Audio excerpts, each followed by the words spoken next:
The guest co-host in the chair tonight is a former drive host from one of those FM stations.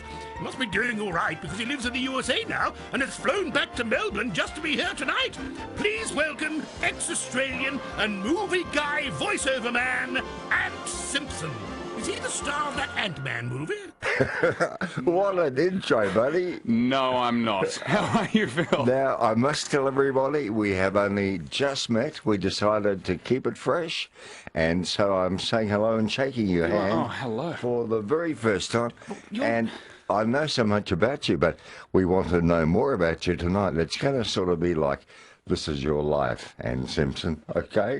What a boring show for your listeners. I must say, I'm not sure if your listeners know, but I'm sitting at, the show's literally about to start. It's 8:05, and you're not here. I'm sitting alone in the studio. That's right. And Phil does this rock star entrance. He likes to get in fresh the minute literally the intro starts and you're not in the room. No, I am Dean Martin, and you know, he never turned up for rehearsals. No. He just arrived on the day of the show and flew it. I'm Jerry Lewis now. That's what well, you're still alive.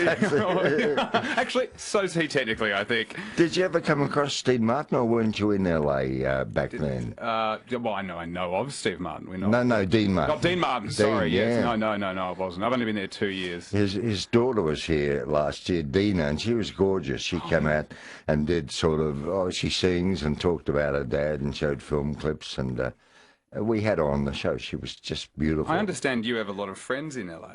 Yeah, including Casey Kasem. Okay, I've got a few friends, a few Australians. I know a couple of people who are on Home and Away. You, Casey Kasem, literally the king of radio. In America. And was he also the voice of Scooby-Doo, I think? He was Casey Kasem. And did all the voiceovers for NBC. I feel at home here. I'm probably the only 32-year-old who does Casey Kasem impressions. They don't work on the ladies. They work on you, Phil. I love it. And of course, he was the king of American Top 40. He was. And that's how I got to know him out of Watermark Productions on Ventura Boulevard. But we became good buddies. And every time I went to Hollywood, we'd have breakfast at the Holiday Inn together. Isn't that amazing? And what a terrific personality he was. He was fantastic. He's really the model for the the Ryan Seacrests of today. Yeah, you're so right. But what an amazing thing. God, imagine you guys ordering food together. Very deep. I think I paid, but that's right. Now, do you have family in Melbourne? I do. Born and raised in Melbourne. Oh, good. Yes. So it must be lovely to be reunited with them briefly. Yeah, I'm just here to see the family for a couple of weeks, and so it's fantastic to be able to pop in here. My grandmother, who passed away many years ago, she would talk about Ernie and Darren and yourself and Bruce as if you were members of the family. How wonderful! Like literally, she would sit there. I'd see her every Sunday, and she would tell as if that you were uncles. Oh, she knew more about you guys than us. Oh, that makes me feel warm and fuzzy. No, so it's lovely. But how did you break into the business originally?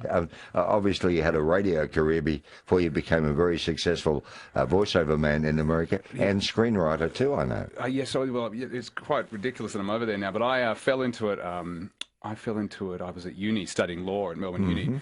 And I just got interested and popped down the road to RMIT, who have an amazing community radio station, Sin FM. And I just happened to walk in the month they were building it and setting it up to sort of launch. And I became part of the launch team there. Good. How long ago was this? This was 2000. Oh God, let me think. 2000. So about 8 years ago. And I got 7 years out of radio, so I never had to be a lawyer. And were any of your contemporaries at uni? Did they go on to do great things like yourself? No, there was a couple. This guy Hamish and this guy Andy. They were there at the same time. I don't know if are they still on radio? I don't know. Hamish and Andy. Yeah, rings a bell. Yeah, buddy. no, Rings I don't know.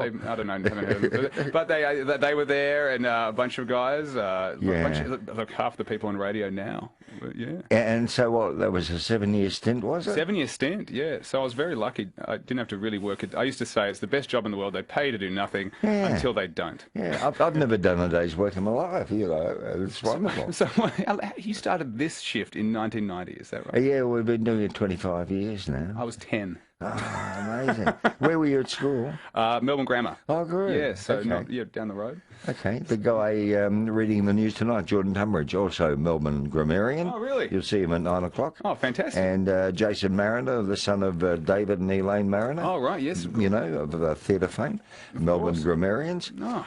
And Is there anyone you don't know? Oh, no, but we're here to talk about you. No, we're not. Have you done some television along the way? I've done a little bit, along the way. I was very lucky to do some stuff on Hey 8 Saturday back. Oh, back in the day. really? That was the weirdest phone call I ever got in my life. I remember getting a phone call at the radio station.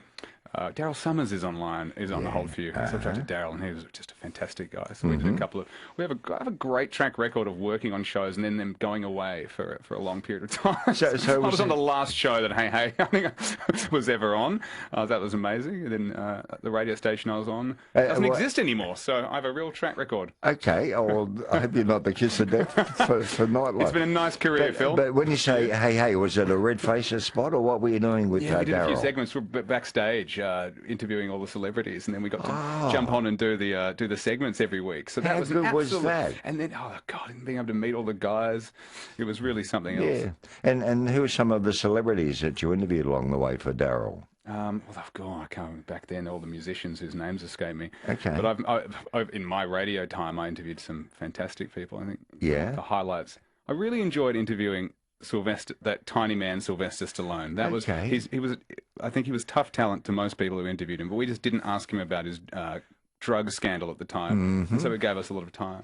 Was he out here to launch Planet Hollywood then? No, I remember when that happened, but no, this was later. This was for the Rocky movie. And you found him quite eloquent? I did, yeah, Would that be the word? Well, he had a mild, sounded like he had a mild stroke, but it was very eloquent. No, But obviously you won him over with a different approach. yeah, and that worked very well. I think the highlight, though, I was saying to your fantastic producer Simon, who's the only reason I'm here tonight, because he used to listen to our radio show. I think he was our listener of the radio show, your producer Simon. Oh, he's a huge fan, I'll tell you. But I was saying that I think my favourite guest would have to be Martin Short, the great comedian. Oh, okay. Yeah, absolutely fantastic. Yeah, and why did he grab you especially? He was just so pleasant. You don't want to meet your heroes, and then and he was just absolutely pleasant.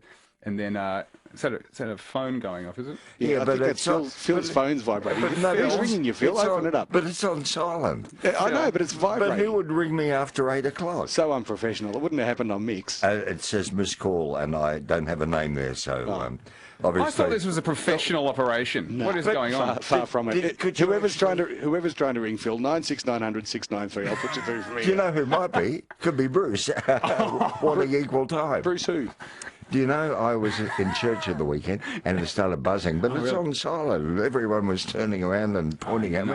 I know. I sit there with my mum, who has one of these iPhones, and she just sitting there, it's silent, and we're in a movie, and suddenly her Scrabble game starts firing off. And So listen, we want to find out all about you, and we've got 4 hours to do it.